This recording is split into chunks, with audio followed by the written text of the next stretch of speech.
It is very different. So, number one, we have fewer port calls. That is a big noticeable difference. We are supplementing the coverage then with our mainliner extensions, which we also call shuttles, to cover the exact same scope that we also today cover in the 2M Cooperation in the Future setup in Gemini. We don't only do fewer ports, we also increase the number of equity terminals in there, so fewer ports with more control through equity terminals. But that's not only it. We're also shortening the loops, so the vessels will sail a shorter distance, and all of these measures are being taken to drive variation out, to drive risk out, and in order to improve reliability to our goal of 90% as measured in Sea Intel once the network is fully phased in.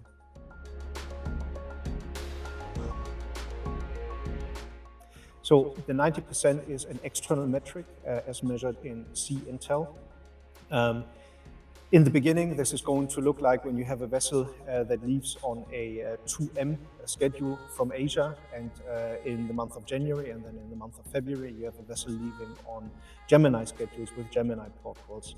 The way that Sea Intel will measure it is through a calendar month. So in the beginning, you will have a mixture of Gemini port calls and 2M port calls. And of course, it will simply take time until you have, in a given month, only vessels in the Gemini scope sailing on Gemini schedules, calling Gemini port calls.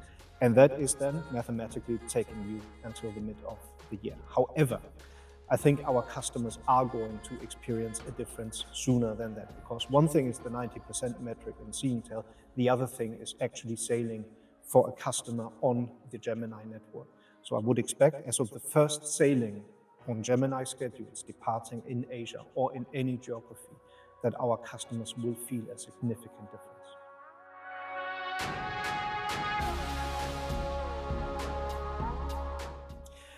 So if we think about a plan B, if we think about why don't we then just stay where we are, we do not find that a satisfactory outcome. So replicating of what we have done in the past as a safe haven or as a plan B, it is not really an option, because the outcomes that it is producing is unacceptable.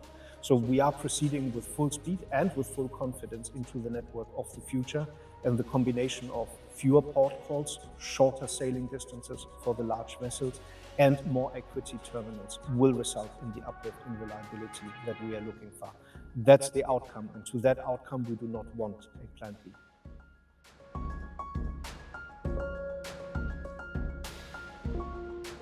So on the inland network, if we think about the UK specifically, intermodal services, if you take the easy one, trucking, typically that follows demand. Trucks can be moved around, so if the demand is moving from a Felixstowe to a London gateway, then the trucks will be available there to cater for the demand that we want to cater for. With regards to the rail setup, a lot of work and preparation has taken place, because of course we have been working on this now for a while. The physical capabilities are available in the terminal. They are expanding as we go, and the arrival of the vessels, when they are leaving Asia in beginning of February, they will only arrive in March, and until then all of the solutions are going to be in place. So I think in combination of a more reliable ocean service and the intermodal offerings that we will offer in the UK, for example through a London gateway here, are going to be very market relevant and very interesting for our customers.